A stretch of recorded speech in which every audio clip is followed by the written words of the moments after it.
छत्तीसगढ़ में कांग्रेस की फतह के बाद से कांग्रेस की खेमा गदगद है और साफ तौर पर गृह मंत्री जी जिन्होंने कमान संभाली थी यहाँ रिसाली नगर निगम जो नया नगर निगम बना है उसकी कमान संभाली थी, उसके बाद से जीत मिली है आप लोगों को, तो ये जीत को किस रूप में ले रहे हैं?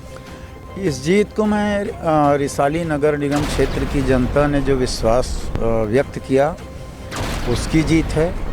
हमारे कांग्रेस के सभी जाबाज साथियों ने दिलेरी से मेहनत किया, उसके कारण है।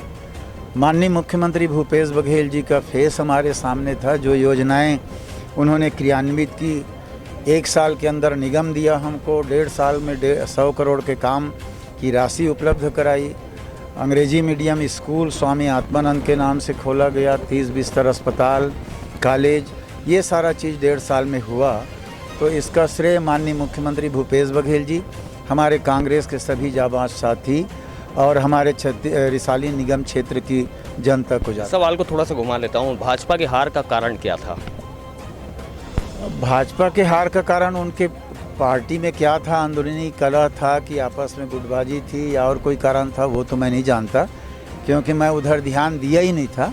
मैं तो अपने परिवार की ओर ध्यान दिया था, अपने परिवार को समेटना, बटोरना, काम में लगाना, जिताना। मैं अपने कांग्रेस परिवार तक ही सीमित रहा। अंतिम 2 सवाल है। जो आपका जो विकास का जो एजेंडा है वो जाहिर तौर पे बताएंगे।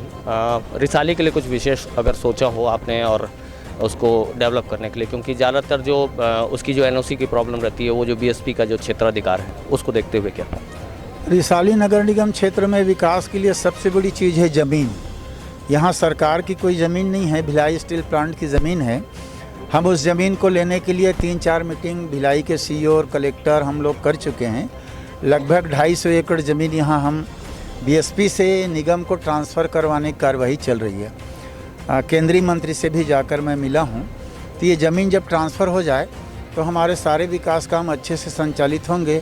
यहाँ स्टेडियम बनाना, इंडोर स्टेडियम, आउटडोर स्टेडियम, बड़ा खेल के लिए अलग अलग जगह, अस्पताल भवन, कॉलेज भवन, सारी चीज़ें हैं, पार्क है, जिम है, शैक्षणिक संस्थान है, सारी चीज़ यहाँ सब नए सिरे से करना पड़ेगा। एक अंतिम सवाल, और ये सवाल आपको जरा हंसाएगा भी, क्योंकि चुनाव में थोड़ा दौड़ भाग लगी और टेंशन में सभी लोग रहे हैं। मोतीलाल वोरा जी को बाबूजी बोला जाता था, उसके बाद आपको प्रदेश में लोग बाबूजी बोलते हैं, लेकिन भूपेश बघेल जी को कका क्यों बोलते हैं?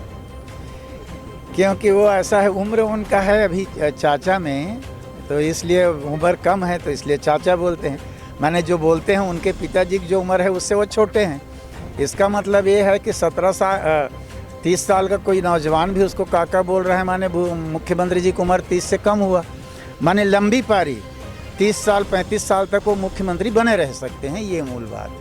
तो हंसी मतलब सियासत में भी और हंसी इंटरव्यू में भी, तो इस तरह से कोशिश की जा रही है और छत्तीसगढ़ में जो कांग्रेस का स्तर है वो काफ़ी ऊंचा हुआ है और जाहिर सी बात है जो विकास के दावे हैं, विकास की जो रणनीतियां हैं वो आगे बनेंगी कह रहे हैं। देखना पड़ेगा, जनता बेहतर समझ सकती है, बेहतर जानती है आगे किन के दावों में कितना दम होता है और आगे जो ये सत्ता है कांग्रेस की ये किस रूप में काम कर पाती है। नेशनल फर्स्ट ABK न्यूज़ के लिए छत्तीसगढ़ के रिसाली इलाके से मैं शशिकांत तिवारी।